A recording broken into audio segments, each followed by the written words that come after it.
that was a hell of a basketball game, and they're terrific, and they're going to continue to get better. And we were fortunate, but that was fun to be a part of that one.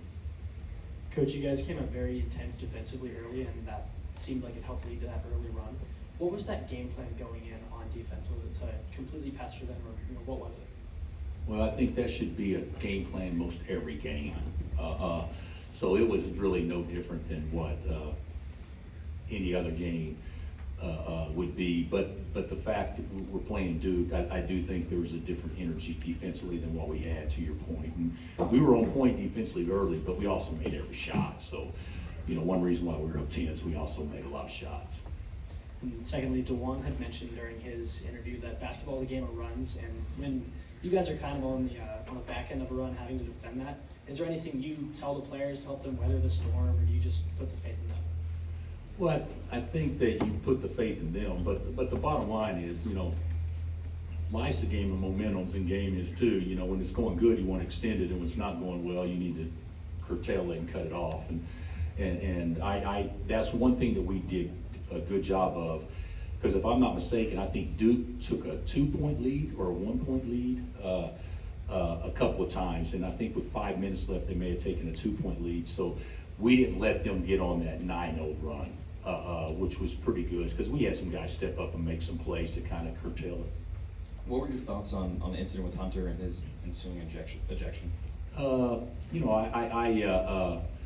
I saw it on the screen. I couldn't find the score anywhere the whole night, but I was able to see that on the screen. But I thought it was a good call. I thought the flagrant 2 may have been a little severe. I thought it was definitely a flagrant 1. It's a good lesson to learn. And the best thing about Hunter not being in the game was that Flory was. So we're going to look at it as positive. But I didn't think at the moment, nor now, did I feel like it warranted a level 2. But I do think it needed to be called. And then, in my opinion, it's probably a coin flip whether it's a level 1 or level 2. Bill, following the ejection of Hunter, what did you tell your guys in the huddle to kind of get them ready to come into that game in that huge atmosphere in a close game? I think now I know I said now we'll find out how tough we are. So which I think that there's moments in every season, and this is too early to be a pivotal moment. So I'm not trying to say that at all. But when you kind of have to develop an identity, and this team had no identity yet. I think we could maybe take some pride in saying we got more of an identity now because we kind of won ugly down the stretch, which we had to play that way in order to have a chance to win without Hunt out there. Bill, was there an explanation why it was a level 2 instead of a level 1 on Hunter? Yeah, I mean, the explanation was that it was intentional and his head went to the ground and whatever, which probably is probably accurate. But I didn't think it was enough to warrant that. But the bottom line is it did, and probably be the best thing to happen to us that it did, because it'll teach him a good lesson, and also it'll give some other kids some confidence. And moved AJ into the starting lineup tonight. I guess what was behind that decision? I just don't think that we've been getting what we need to out of that position, and I think that Ryland had been laboring a little bit, and the bottom line is, Ryland took that awful 3 to end the half. We should have been up 5 or up 7 or up 8, and we go in up 2 after that shot. So, but he came back and he was great the second half, and AJ did some good things. But if we can get in 44 minutes, get 19 points out of that 2 spots, I would take that, especially against quality competition, and we were able to get that tonight. Coach, earlier in the year you mentioned neutral site games and how big games are usually scheduled for them now. What was it like seeing all the Jayhawks fans that traveled to Vegas for the game? Yeah, I don't know what the attendance was tonight. What'd they say? 14? 14? So is it 14.5, you say? Around there. Yeah, it was a great crowd, and our fans travel, obviously, but Duke's fans travel too. So I don't know what you guys thought. Was it 50-50 or whatever? So I thought it was just the way it should be. Got time for a couple more. Bill, what'd you think of KJ's defense on flag in particular? We talked a lot about not making it Adams versus flag and make it still Kansas versus Duke, because I thought KJ would be too overhyped and foul. And I thought he was great. You know, Cooper's so good, he's going to get his eventually. And he got the majority of his in the second half off the ball screen switches and slips, which really weren't KJ. But I think KJ showed a lot of people tonight that you can be an elite player at this level and not be a prolific scorer, because he did it all. He was, Juan and KJ, in my opinion, were still the two best players in the game, even though Proctor went 5 for 7. But I thought those two, considering playing without Hunt, I thought they were great.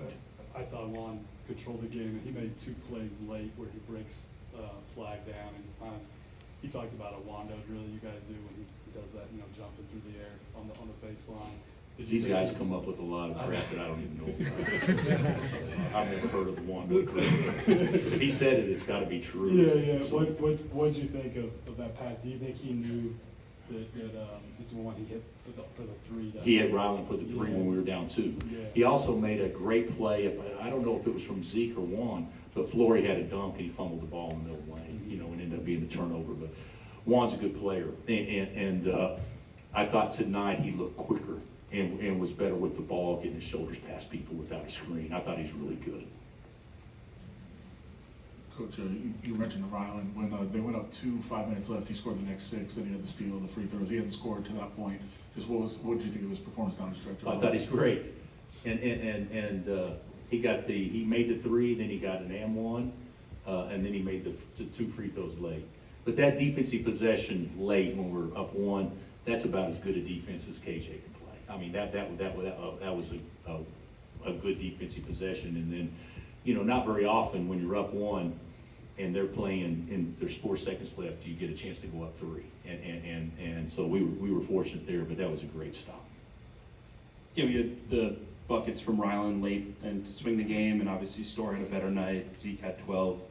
How impactful is it for your team that you guys have more scoring options that can step up? I think tonight it's really impactful because Juan and KJ aren't that, you know, and Flory's not that. So we had to have some guys step up, and then Hunter wasn't that. So Hunter missed about 3 bunnies in the first half that I thought were, you know, he'll make 90% of those.